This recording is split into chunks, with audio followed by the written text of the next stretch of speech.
Bueno, vamos a empezar con una oración.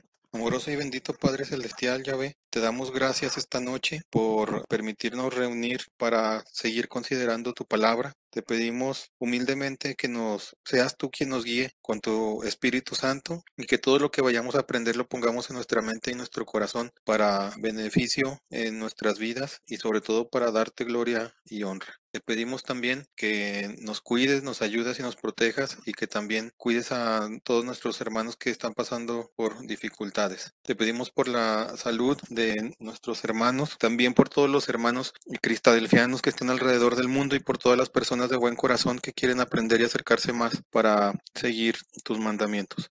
Todo esto te lo agradecemos y te lo hacemos llegar humildemente en el nombre de tu querido y amado Hijo, nuestro Señor Jesucristo. Amén. Amén. Amén.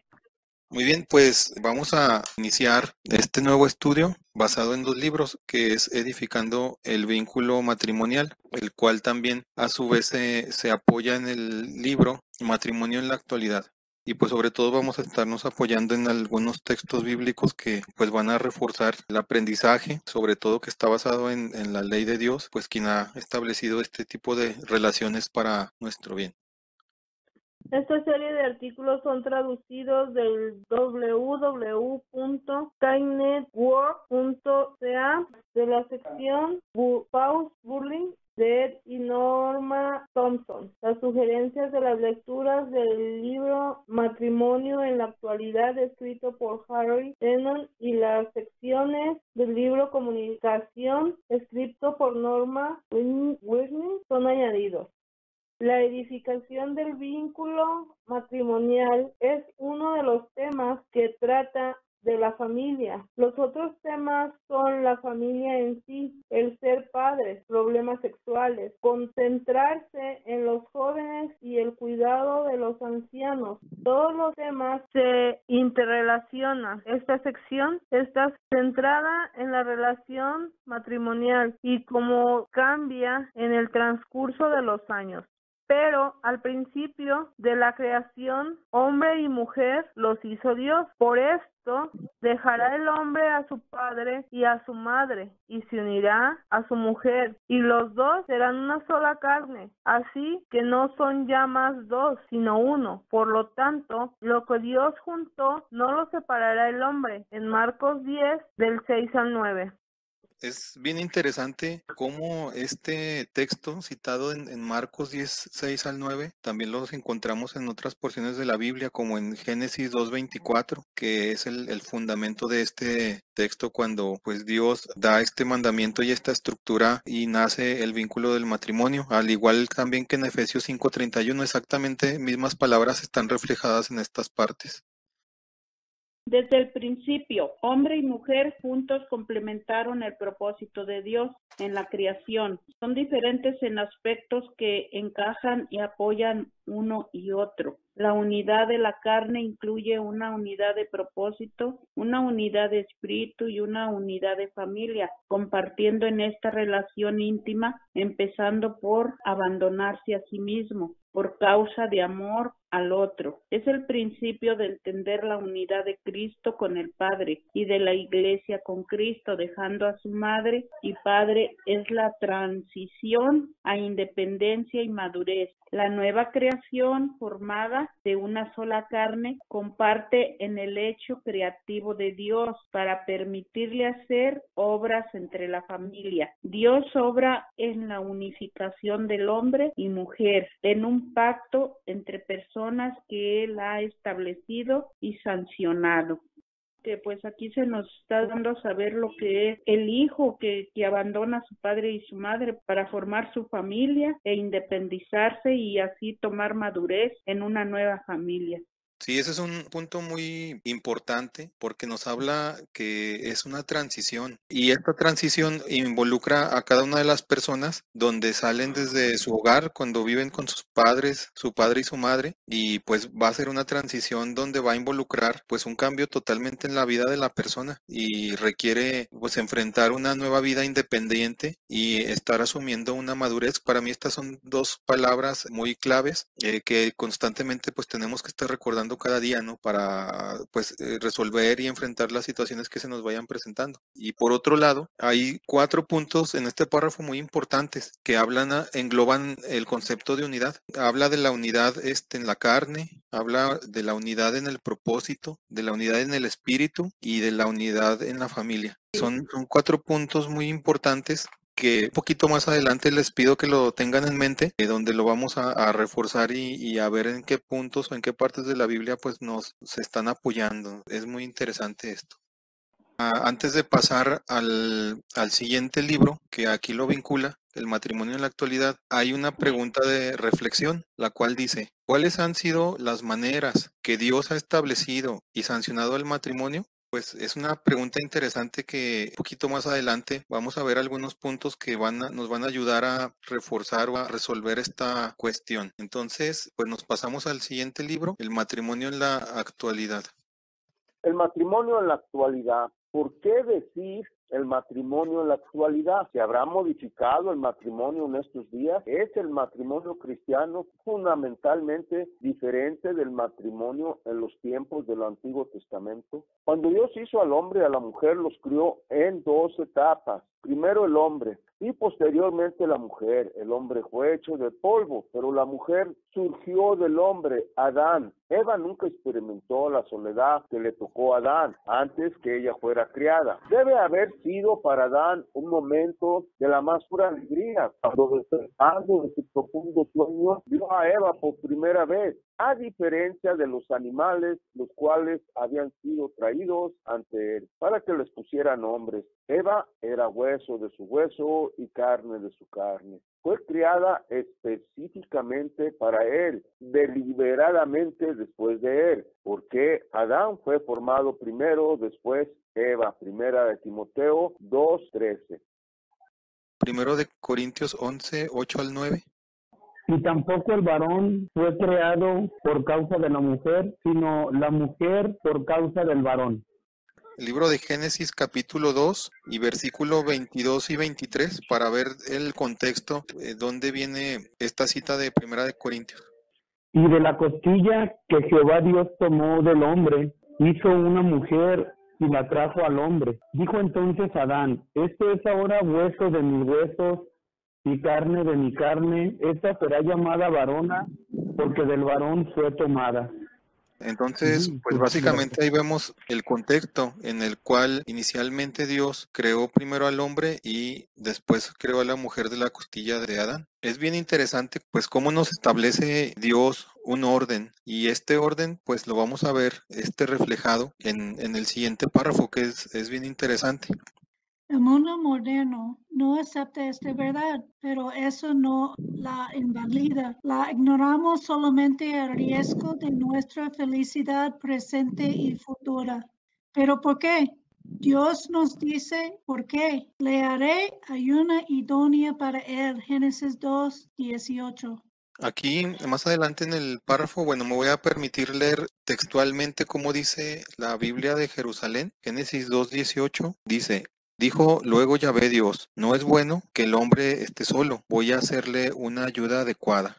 Hay otra versión también que pude encontrar donde me parece un poquito más explicado cómo utiliza el término. Aquí es la Biblia, versión israelita nazarena, donde dice en el mismo capítulo 2, versículo 18, dice: Yahweh Elohim dijo, no es bueno que el hombre esté solo, voy a hacer una ayudante adecuada.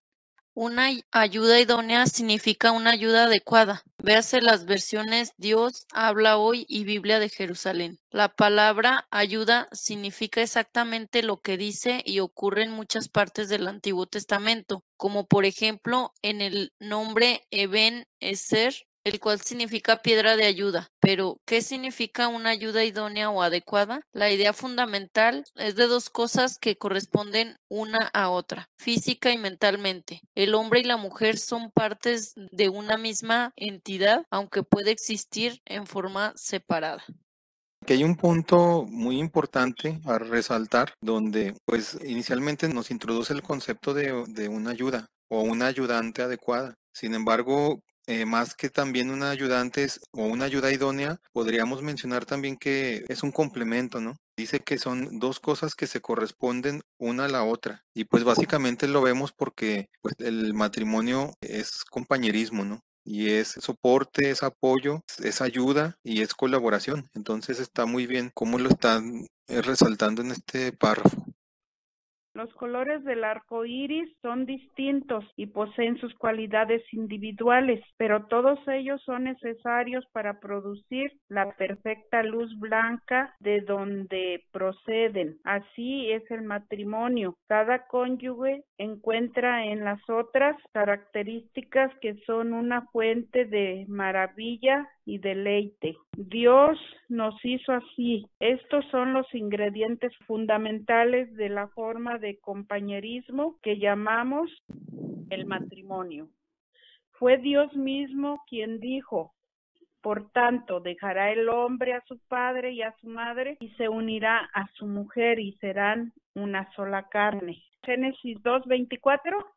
Podemos ir a Mateo, capítulo 19, del 4 al 6. Él respondiendo les dijo: ¿no habéis leído que el que hizo al principio varón y hembra los hizo? Y dijo: por esto el hombre dejará a su padre y a su madre y se unirá a su mujer, y los dos serán una sola carne. Así que no son ya más dos, sino una sola carne. Por tanto, lo que Dios juntó, no lo separe el hombre.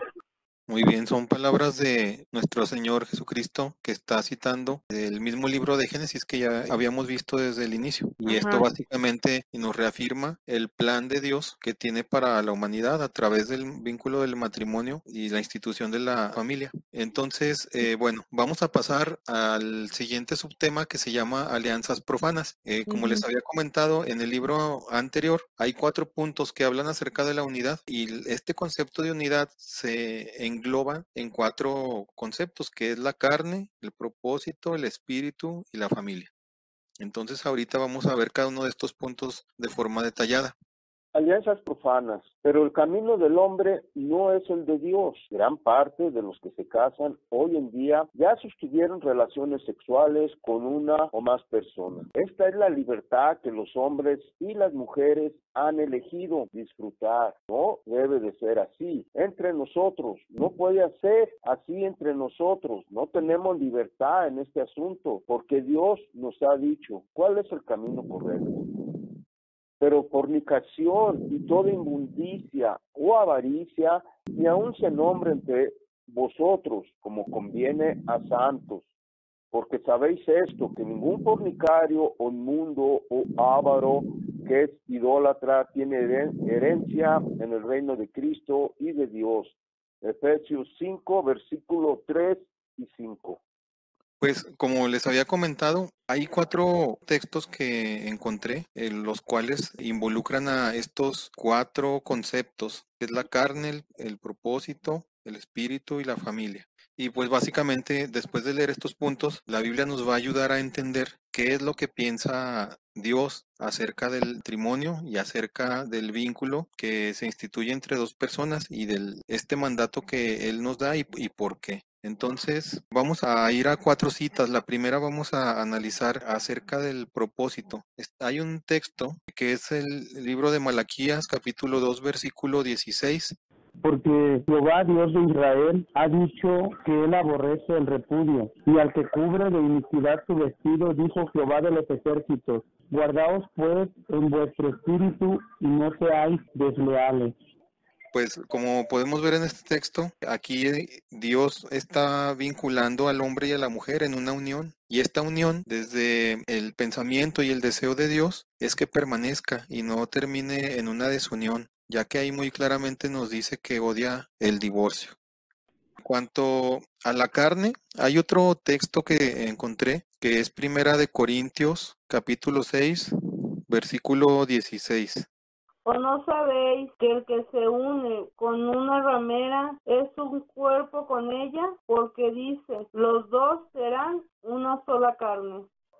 Con respecto a lo que llevamos en el estudio, yo creo que es muy difícil en la actualidad, y la mayoría de los matrimonios que yo me rodean, pues, que yo he visto y que he establecido, y más aún en los jóvenes, y ya casi nadie va con la idea de hacer un matrimonio para siempre, como Dios nos lo pide. Todos están con la idea de que si mi pareja no hace lo que yo digo o las cosas como yo las quiero, pues nos separamos. Ya de antemano están tomándolo a juego, pues ya no lo están tomando como un compromiso real, sino que si no está de acuerdo con lo que yo quiero o con lo que yo deseo, pues lo dejo. Pues Dios nos pone muy claro, no es una ayuda idónea el uno para el otro, es un complemento. Sí, sí, muy bien, tiene mucha razón. La tendencia y la corriente de pensamiento actual, pues es contraria, siempre va a ir en contra del pensamiento y del propósito de Dios, como usted lo mencionaba. O sea, realmente las personas tienen ese egoísmo, ¿no? De alguna manera se podría clasificar de esa manera, donde la gente pues ya no se siente feliz o ya no está contenta porque las personas ya no están alineadas con su forma de pensar y pues siempre terminan pensando en divorciarse, ¿no? Como veíamos,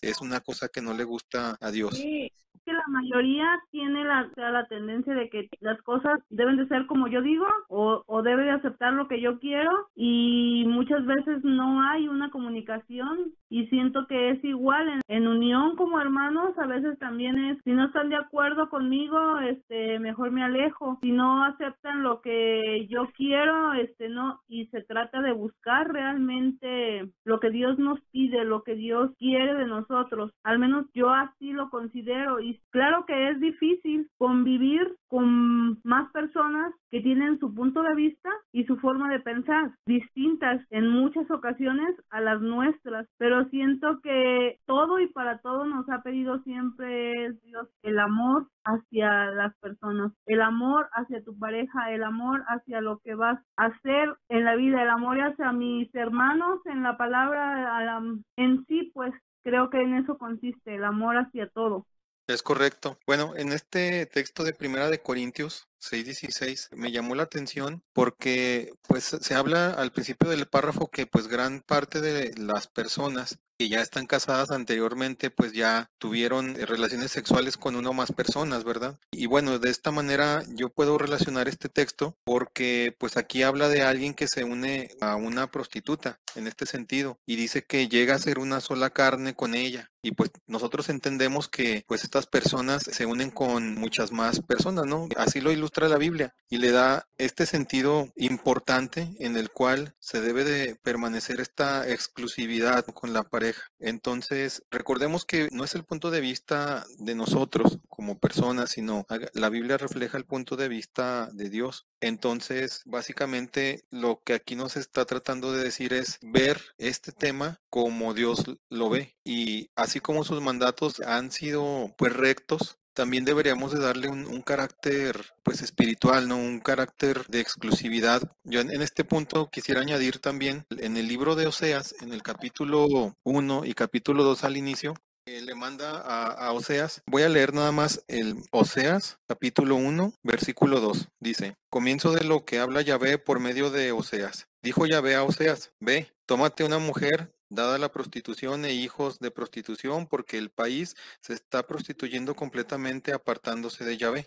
Ahora voy a leer, es Oseas capítulo 3, versículo 1. Entonces Jehová me dijo, ve de nuevo, ama a la mujer que es amada por otro hombre y que está cometiendo adulterio, así como Jehová ama al pueblo de Israel, mientras ellos siguen a otros dioses y aman las tortas de pasas. Bueno, básicamente lo que yo aquí encuentro es que en este libro de Oseas, sobre todo en capítulo 1, capítulo 2, se relaciona de manera muy espiritual el vínculo del matrimonio con la adoración que los israelitas debían darle a Jehová Dios, a Yahvé. Entonces, es el sentido en el cual pues la Biblia nos invita a ver el punto de vista, tener el mismo punto de vista de Dios en esta cuestión. Como se mencionó, pues ya la tendencia y la corriente de pensamiento de este mundo pues va en contra del pensamiento y de la voluntad de Dios. Y pues generalmente la gente no pone cuidado en este aspecto y piensa que ellos pueden decidir o hacer con este tipo de temas en cuestión de las relaciones, vincularse con una o más personas, como decía aquí el párrafo. Entonces, pues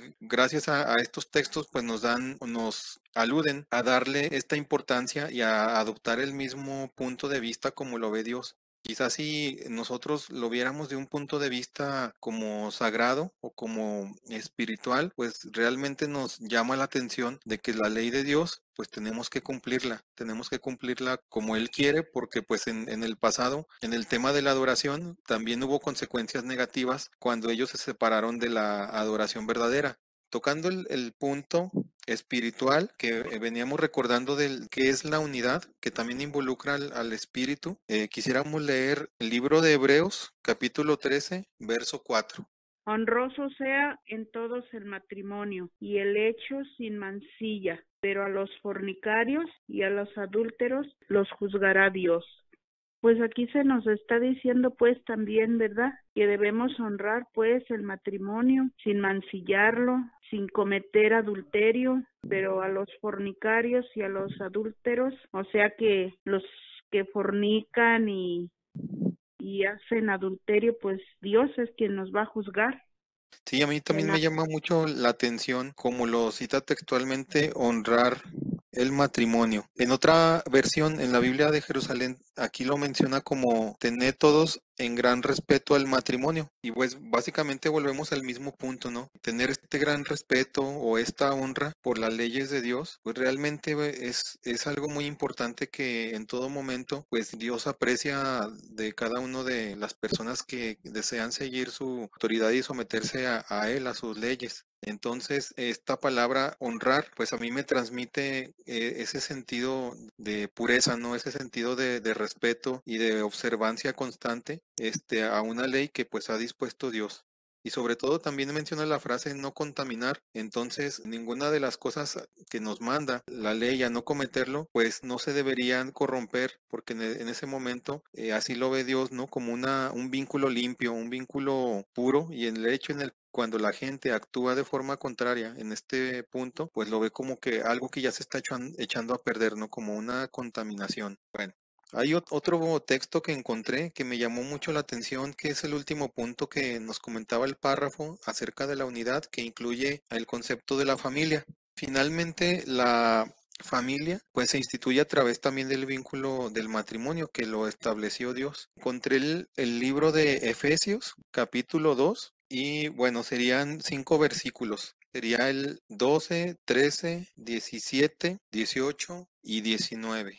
En aquel tiempo estabais sin Cristo, alejados de la ciudadanía de Israel y ajenos a los pactos de la promesa, sin esperanza y sin Dios en el mundo. Pero ahora en Cristo Jesús, vosotros, que en otro tiempo estabais lejos, habiendo sido hechos cercanos por la sangre de Cristo.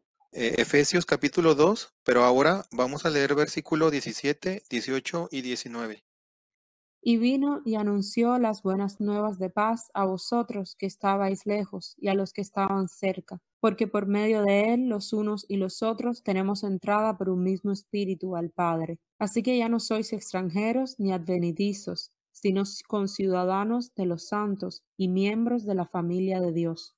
Yo encuentro muy interesante en este libro de Efesios, en los versículos que acabamos de leer, que pues nos está hablando acerca de nuestro Señor Jesucristo, ya que mediante la fe en Él, dice que nos da valor para llegar confiadamente a Dios. Es el vínculo, como ya lo sabemos, para poder tener ese acercamiento espiritual con el Creador. Más adelante en el versículo 17 al 19, se me hace muy interesante cómo nos menciona que somos parte de los miembros de la familia de Dios. Es muy interesante ver cómo todo el orden que ha dispuesto Dios desde el momento de la creación y la institución del matrimonio y pues las demás relaciones siempre nos está mandando a observar primeramente sus leyes para que todo este propósito se cumpla. Entonces, pues básicamente si somos observadores y llevamos a cabo su ley, como en estos 4 puntos, vamos a llegar a tener una verdadera unidad. Y toda esta unidad pues abarca diferentes puntos, como es la conducta, en la carne, en el espíritu, como es llegar a formar parte de este propósito de Dios y finalmente poder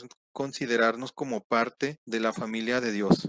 Entonces es básicamente el punto que pues se me hizo interesante e importante mencionar acerca de la familia, cómo finalmente estos puntos nos integran a una verdadera unidad entre nosotros, con nuestras parejas o matrimonios, y finalmente nos vinculan con Dios, porque finalmente, como decía Génesis 2:24, finalmente pues somos dos seres individuales, pero al llegar a ser uno, necesitamos hacer estas cosas de la ley de Dios para podernos acercar como si fuéramos una sola persona y estar en comunicación y en un buen vínculo con Dios. Me gusta mucho cómo has puesto este versículo, porque es una reflexión del matrimonio, seguro, pues, porque esta es la lección que Dios quiere que sabemos, pues, que es el matrimonio, es igual que el matrimonio con Jesús y la iglesia. Y vimos como Él predicó la paz a vosotros que estabais lejos y a los que estaban cerca. Por medio de Él, ambos teníamos entrada por un mismo espíritu al Padre. Y yo creo que esta es la enseñanza que nos trae el matrimonio. Ese es lo más difícil porque hay que unirnos como uno. Hay que aprender de ser del mismo espíritu, no solo del mismo carne, pero el mismo espíritu, el mismo propósito. Y este es lo que nos lleva a la salvación, ¿verdad? Este aprendizaje que tenemos para cambiar nuestro espíritu, para conformar al espíritu de Jesús. La píldora y otros medios anticonceptivos pueden volver relativamente seguras nuestras malas acciones, pero es una seguridad engañadora. Puede que nuestras acciones se realicen en secreto, pero para Dios no hay secretos. No hay ninguna seguridad fuera de Cristo y ninguna inmundicia existe en Él. Entonces, será más aceptable sostener una relación sexual con una sola persona con quien uno cohabita en forma permanente pero sin casarse. Todos conocemos a algunas personas honradas que simplemente cohabitan, incluso posiblemente asistan a alguna iglesia. ¿Será esto un término medio aceptable entre la promiscuidad y el matrimonio? Analicemos esta situación haciendo una pregunta. ¿Qué sucede cuando dos personas se casan?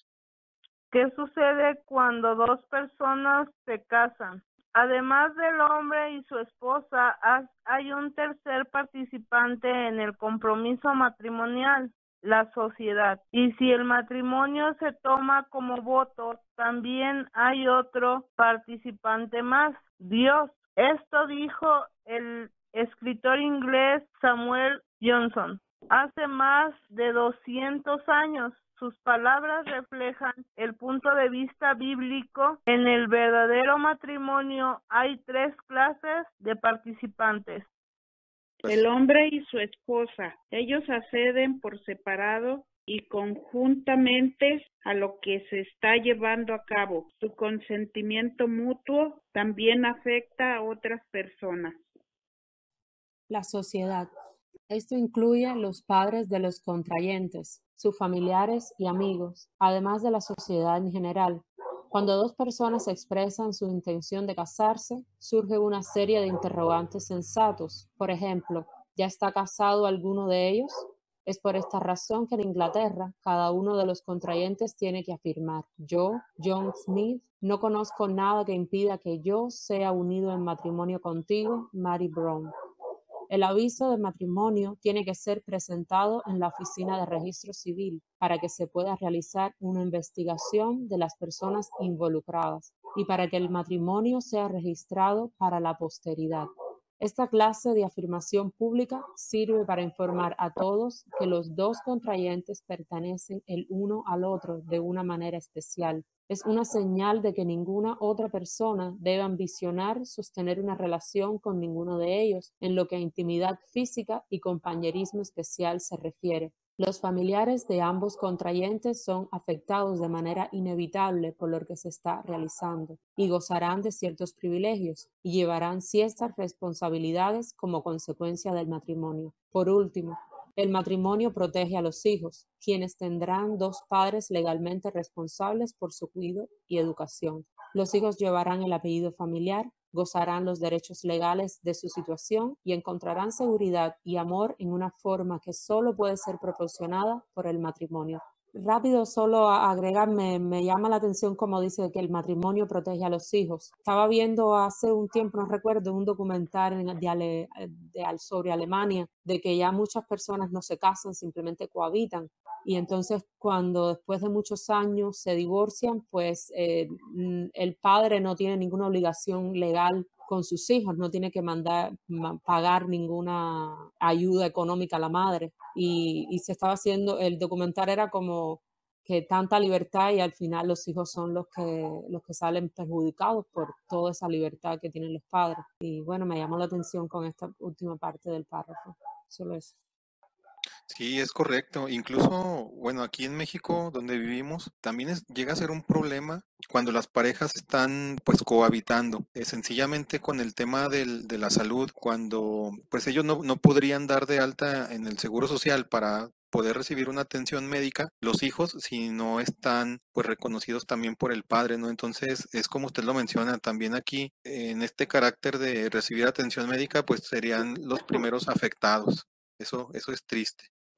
Dios, desde luego, es el primero en importancia. Él estableció el matrimonio y solo Él tiene el derecho de determinar sus condiciones. El Dios que nos hizo seguramente sabe qué es lo mejor para nuestra felicidad individual y familiar. Aunque los cristianos no creemos que el matrimonio sea un sacramento religioso, sí creemos que es bueno hacer nuestra declaración de matrimonio delante de Dios, dándole gracias y pidiéndole sus bendiciones.